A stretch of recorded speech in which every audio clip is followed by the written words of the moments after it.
My 11-year-old daughter and her friends are a bunch of murder hobos. Posted by u/rare_pattern 1989. My daughter is 11 years old and started watching Stranger Things on Netflix a while back because some of the kids in her class were talking about it. After seeing a few episodes, she came to me asking what Dungeons & Dragons really was. I am by no means an expert on the game, I've played maybe 4 sessions about 20 years ago. But I explained the basic concept to her, and she thought it sounded really cool. I found my old dice and gave them to her to mess around with. Last week, she asked if I could make a story for her and her friends to play. It sounded like a fun idea, so I obliged. Since it was Halloween, even though we don't really celebrate it in my country, I created a small Halloween campaign for the girls. In the interest of time, they had to be done in an afternoon, and I didn't have the time to browse through the entire rule set. I created simplified character sheets for them with a bunch of predefined skills and crafted an inventory for each of them with helpful items to tackle some challenges. I made a PowerPoint presentation with several images to help them visualize what was going on and where they were.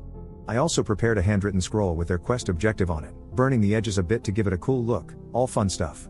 The quest itself was pretty simple. The town where the girls lived was cursed for Halloween, and if they didn't lift the curse before midnight, all the townspeople would turn into monsters. To prevent this, they needed to gather 3 ingredients from around the town and then head to the center of the haunted forest, where a witch would craft a spell to lift the curse. I had a lot of things prepared, but the one thing I didn't anticipate was how quickly my daughter and her 3 friends turned into murder hobos. The first ingredient they needed was a bag of candy. Walking around town, they found a kid who had just gone trick-or-treating. First, they asked him nicely to hand over his candy.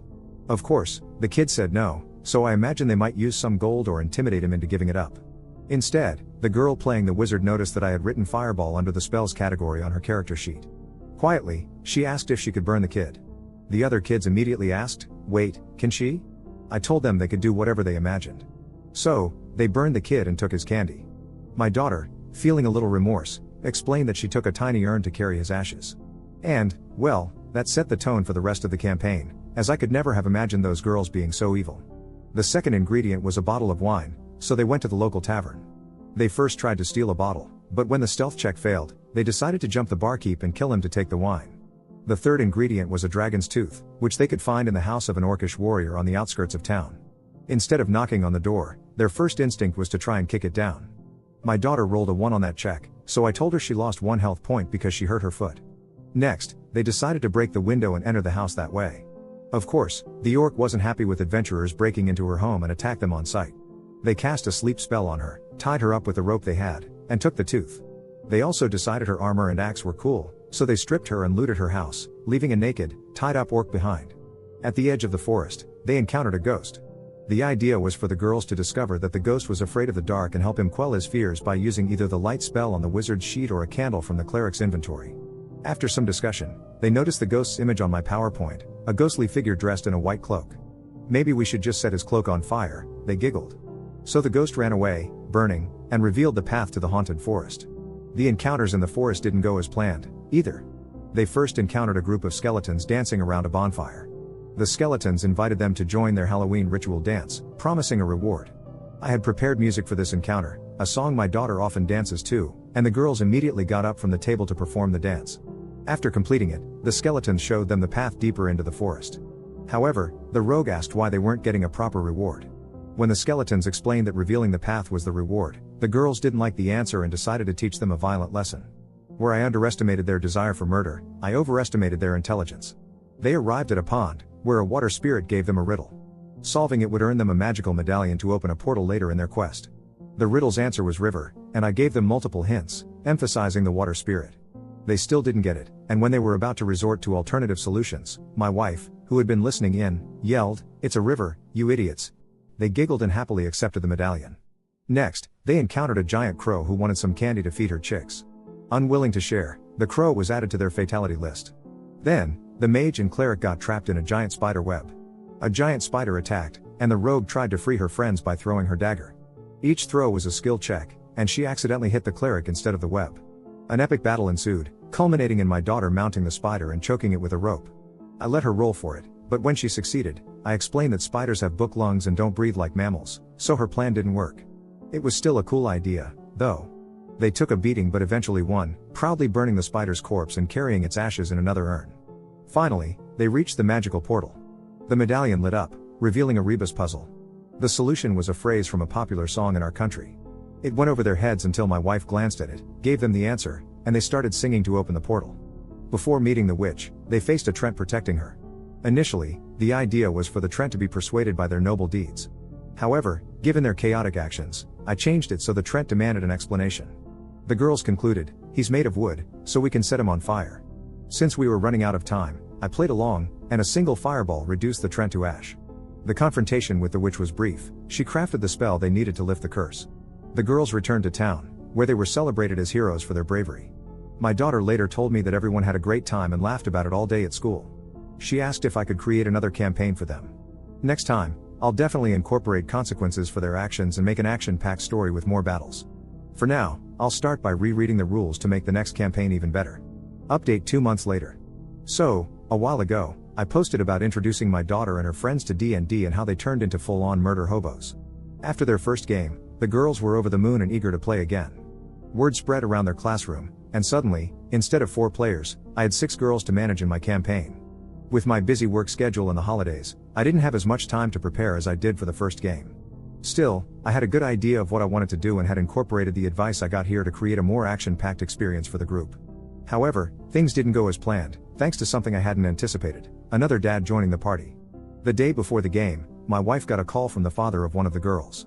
He'd heard about the game from his daughter and was excited to join since he used to play D&D a lot when he was younger. I already knew him from school drop-offs, but our interactions had always been lukewarm. He's a single dad who, as my wife has mentioned multiple times, clearly has a thing for her.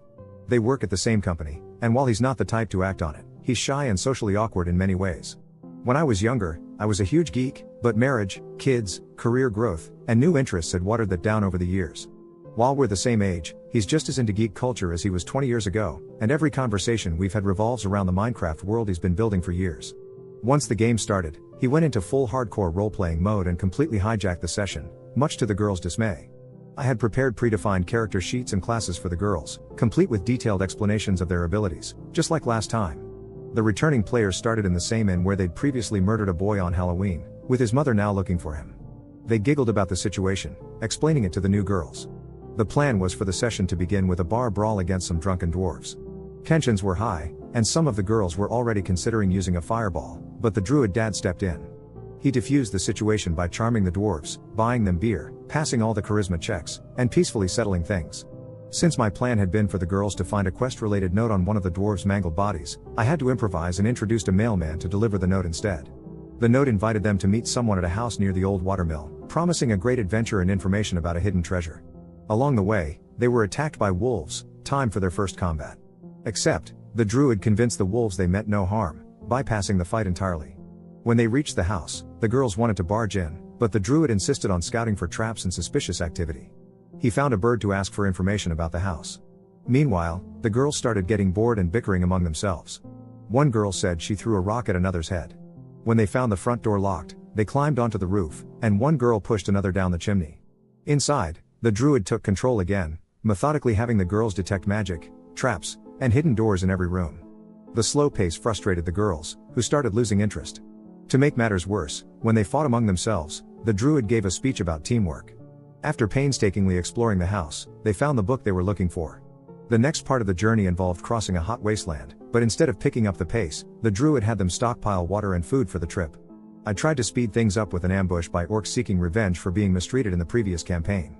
But instead of engaging in combat, the druid demanded backstory, expressed empathy, and tried to resolve things peacefully. When more orcs arrived, he convinced the party to surrender and get captured.